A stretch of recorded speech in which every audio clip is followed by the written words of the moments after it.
It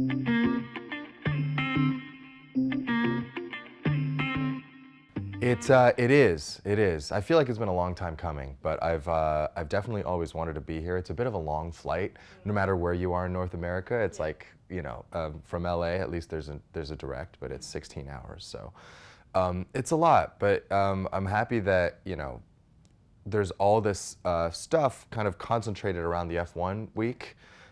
So we finally got an excuse to go. So I'm very happy to be here. I've been kind of taking in the F1 festivities and getting more into that, which is really cool.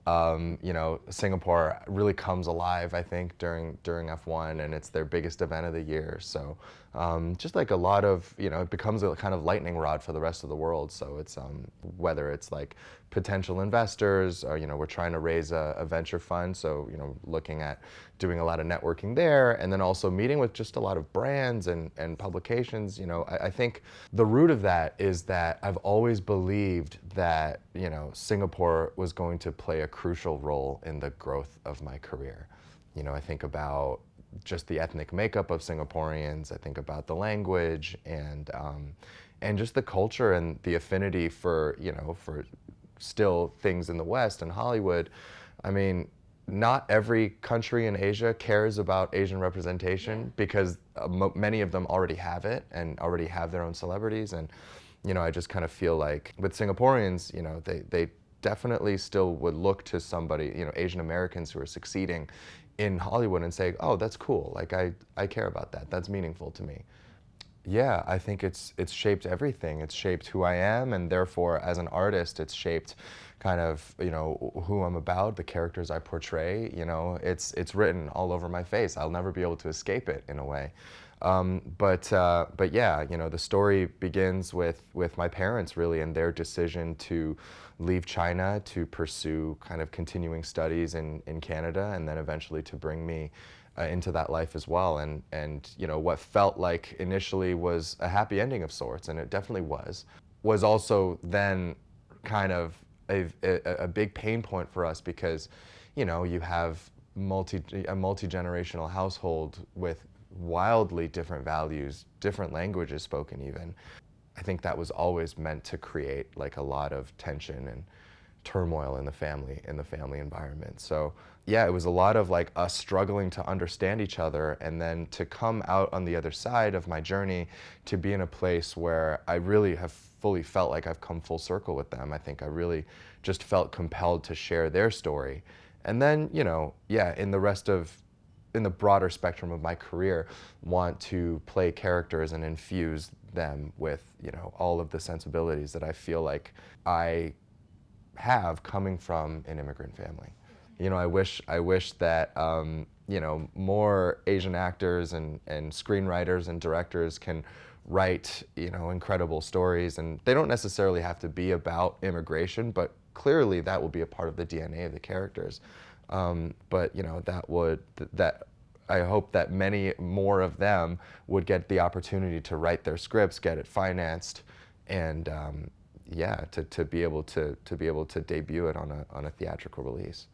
I think it would have made me feel a little more included in the society and the world that I lived in. I think when you grow up and you lack that kind of meaningful representation, it can be a little like you're at a party that you weren't invited to, and everyone else knows each other, and everyone else feels gets to feel represented, gets to have their story told, but you're kind of invisible. You're kind of the fly on the wall, and nobody really knows about you or cares.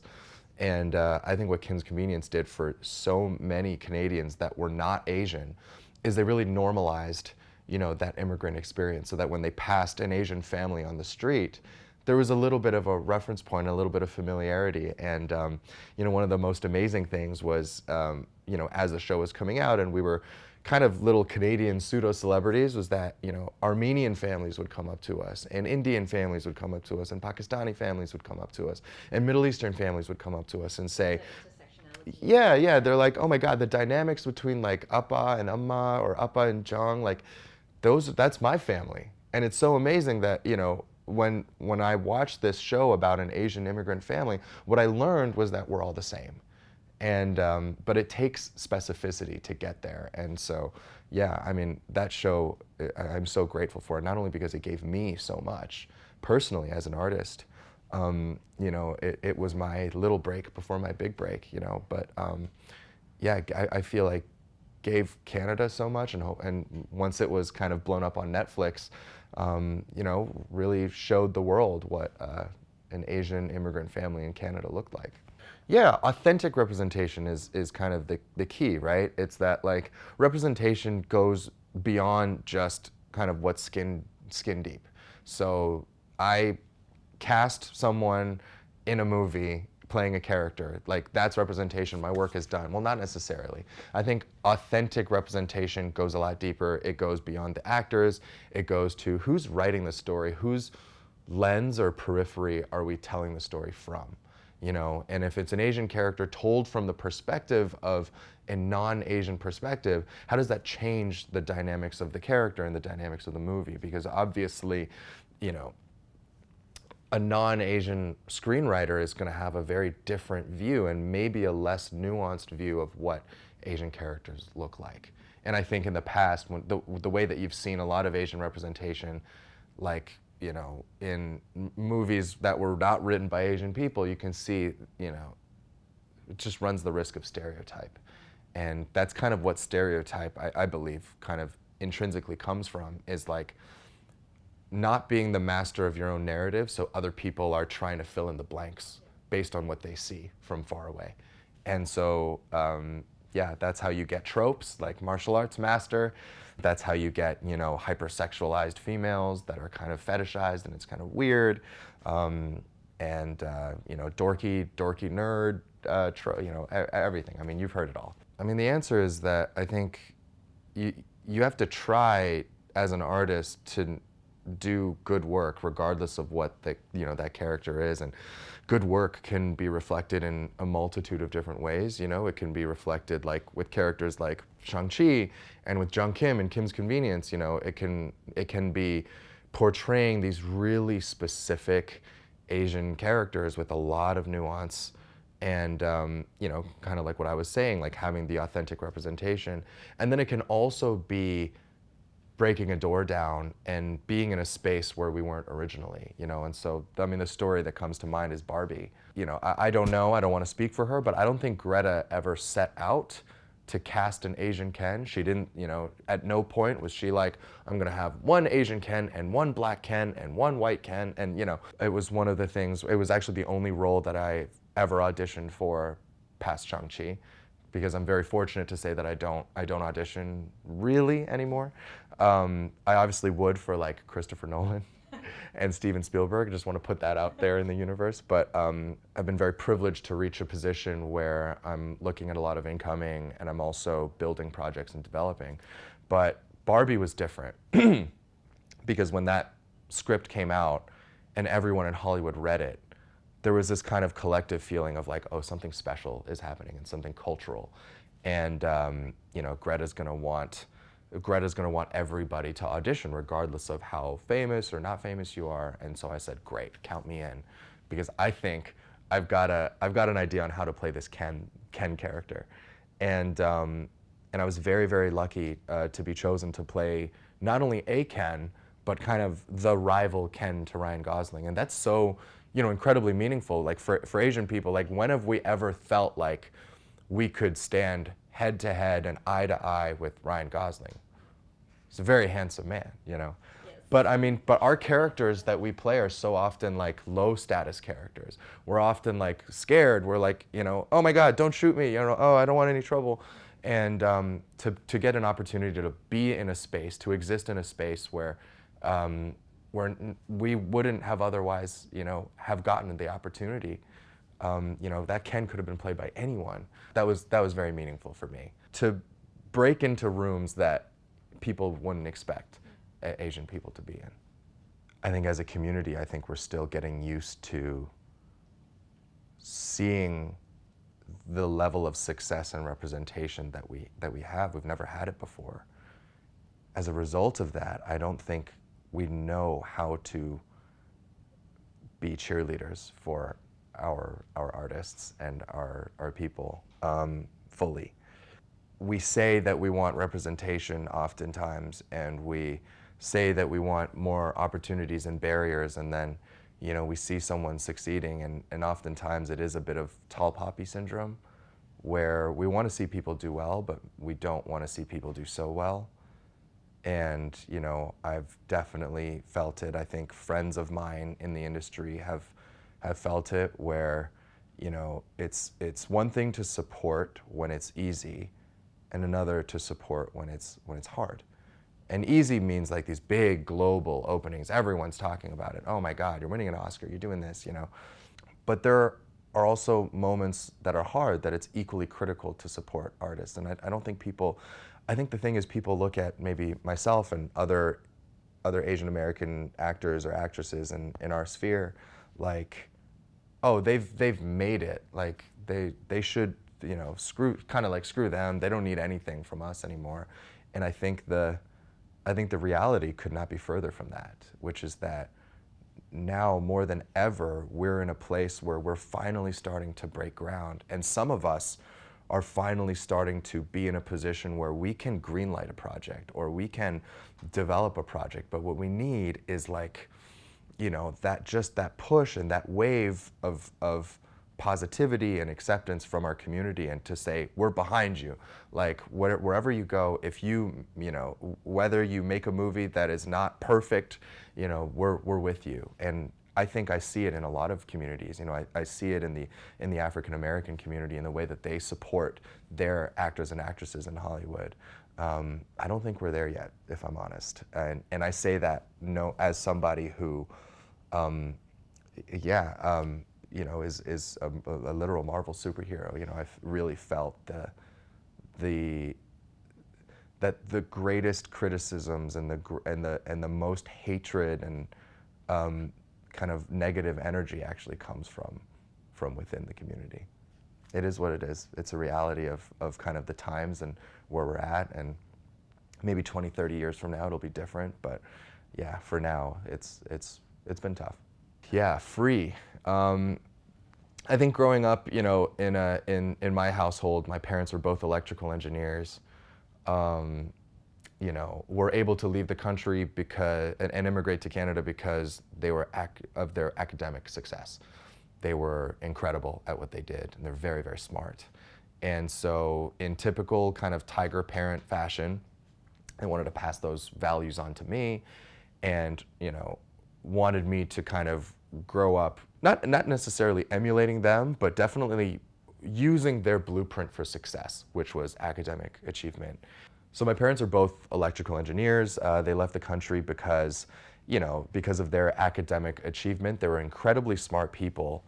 And I think they really passed those values, but also those expectations on to me. So I was an only child, I had no brothers and sisters. And so it was like all of the work that my parents had poured into, you know, getting their degree, but also into getting to immigrate, all of that kind of funneled into this expectation that I would follow in their footsteps and also at some point overtake them.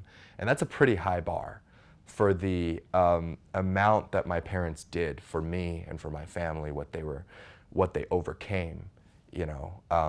So I think growing up with that expectation constantly on my shoulders, it was an expectation that I always had to get good grades, and I always had to be engaged, and I could only use their blueprint of success. So whether that was in engineering or medicine or law or kind of accounting, that had to be it, because there was nothing else that they knew, and certainly nothing to do with the arts. I mean, that in order to be in the arts, you have to be you have to understand the culture, and you have to participate in the culture. For my parents, they were just, you know, surviving. They were just getting by.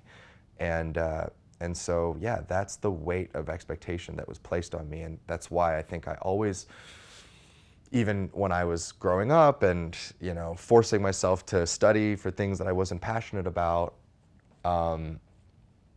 or, you know, as I got older, you know, trying to make it work as an accountant, I always kind of fantasized about being free of my parents' expectations, being free of like all this responsibility that was kind of placed on me. You know, it's an incredible privilege to have gotten to grow up where I did, right? But it didn't come for free. It came with a lot of like my parents being like, you better make it worth it.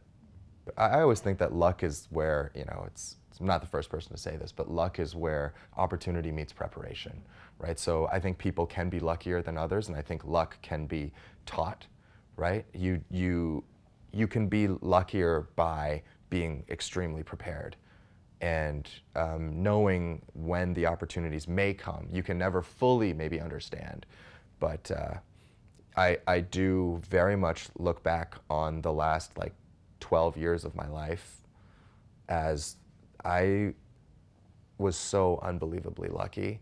And part of that luck was me being prepared. But a lot of it is just, man, how do you quantify the odds of becoming Shang-Chi? Because there's only one Shang-Chi. There's only one Marvel superhero that they gave to us, right? It's not like Captain America, Thor, Doctor Strange. Like, no, we had one. And yeah, the fact that it, for whatever reason at that point in time, with the age, you know, that I was right at that point where, you know, it could have been me. It's just crazy. I mean, yeah, I would say first and foremost was probably getting fired from my job.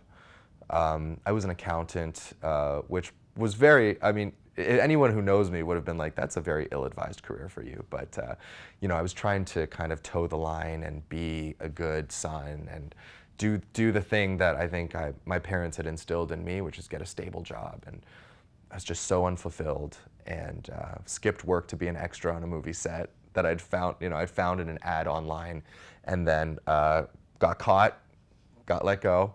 From that point, you know, that day was just the hardest day, you know, just being like everything that my parents and my family had invested in me, it just all culminated in just such a critical failure. So I felt like just, you know, the lowest of the low. But it also, in a sense, freed me in that moment from all of the expectation and all of that weight. From there, it led to me saying, you know what, I'm just gonna give this thing a try. That leads me to my second kind of low point, which is when you are passionate about your dream and you are working towards it, but it's just not happening for you. It's not happening fast enough. And I remember a lot of like sleepless nights early on, you know, no auditions coming in. I'm asking my agent, I'm begging him, like, what is going on? Like, I'll audition for anything. I'll fly myself out. I don't care. You know, and him being like, there's nothing out there, man. There's nothing for you. Or getting an audition and, you know, you've built it out so much in your mind and you show up and you know, you do your work and you think you've done well and then you hear nothing back. And it's just the chaos of this industry. You know, I remember a lot of nights where I was just like restless. I was restless. I was desperate to prove myself and to show people what I could do, but just not getting that opportunity, you know. It's a bit of a weird perspective now because I'm literally like, as we speak, we're in the middle of casting a TV show. And as I was getting my makeup done, I was like watching self-tapes from, you know, there was many very talented actresses. And it's just that feeling of like, I wish I knew when I was younger just how random this whole thing was. Like sometimes too tall, too short, like what, you know, there's incredible actors, there's only one part. Like how do you even make that decision? It's tough out there. But yeah, those nights were some of the toughest. But I almost gave up, I should say, probably many times. But I guess there's something in me that refused to actually do it. You know, not every day, but it certainly does come out. I've never felt like more of an imposter than at the Met Gala. Just being in that room, I felt like the new kid at school, you know. That was a great outfit, though.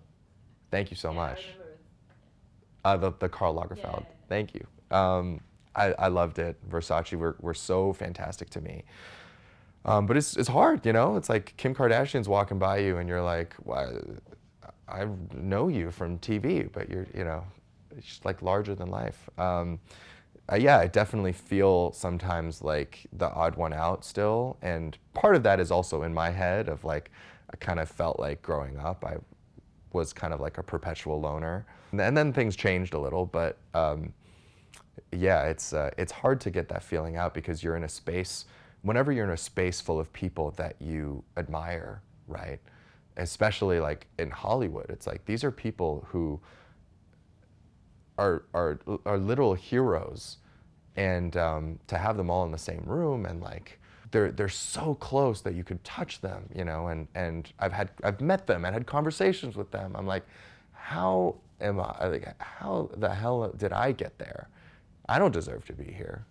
There's definitely that, but then on days where I think about the work that has to be done, I'm like, oh, I almost feel like there's no time for imposter syndrome, because if you let it get to you, it just becomes a way for you to shrivel from your insecurity, you know. We frankly just can't afford that. So when it comes down to it, I think the cure to imposter syndrome is just putting one foot in front of the other and saying, well, forget about that. What am I doing right now? I'm trying to build a production company. I'm trying to cast my TV show perfectly and trying to make the best creative decisions possible so that this show can be the best it can be. That's it. There's no larger like, oh, but what if the show fails and what if I can't be the, no. That's all noise. We have to like just be so laser focused on what the job is at hand. You know, like many of the opportunities in my life, and like I say, I'm very lucky. I've always kind of lived by the mantra of you have to manifest your dreams. You have to put it out into the universe, because if you don't put it out, no one can hear it and no one can help you. And so even in the beginning, very famously tweeted at Marvel, hey, how about an Asian superhero? Hey, are we going to talk about Shang-Chi? Blah, blah, blah, blah. Obviously none of that ever did anything, but it helped me. And so in the world of music, I've always loved, I was always listening to music. Before I almost wanted to be an actor, I wanted to be like a pop star in a boy band. And of course, I'm wildly aged out of that. But I taught myself how to sing when I was like, 14 years old, and would like write songs for my girlfriends, my 14-year-old girlfriends. And that was always kind of a part of me. So when actually Shang-Chi was coming out and I was asked to do some promotional work for the soundtrack, which, of course, was being produced by 88 Rising. I kind of like very cheekily was like, and, can I get a song? And they actually, for whatever reason, Sean, who's the creative director of 88, was like, oh yeah, we've got this thing that you might be right for. Like, why don't you come into the studio and like lay it down? And I was like, okay. And then I did. It ended up being hot soup. From there, I think they were so surprised with how well that process was that they offered me the resources to kind of do an EP. And I was like, okay, I'm definitely feel way too old for this, but at the same time, it's too good of an opportunity to turn down. I love music. I love making music. And it opened me up to a whole world of people and networks and communities that I would otherwise never know.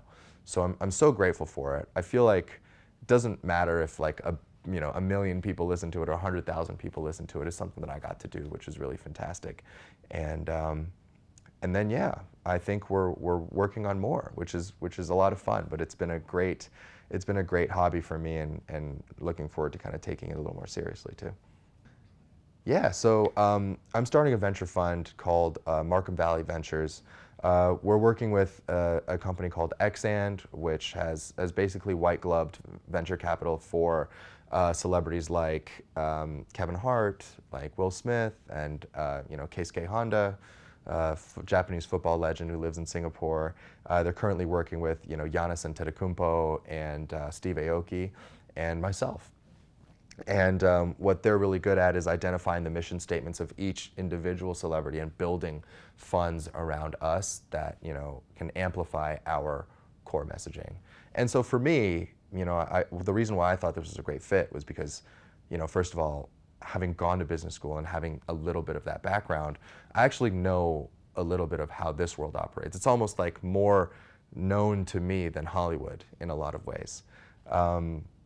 And then it's this idea of representation matters. Representation matters not only in film, but in the world of business and commerce as well. And right now, just as there are Asian American actors and actresses that are struggling to be seen, there are also Asian and Asian American founders and entrepreneurs that are struggling to get their businesses off the ground, that are struggling for visibility and fighting against a system that, you know, doesn't always see us.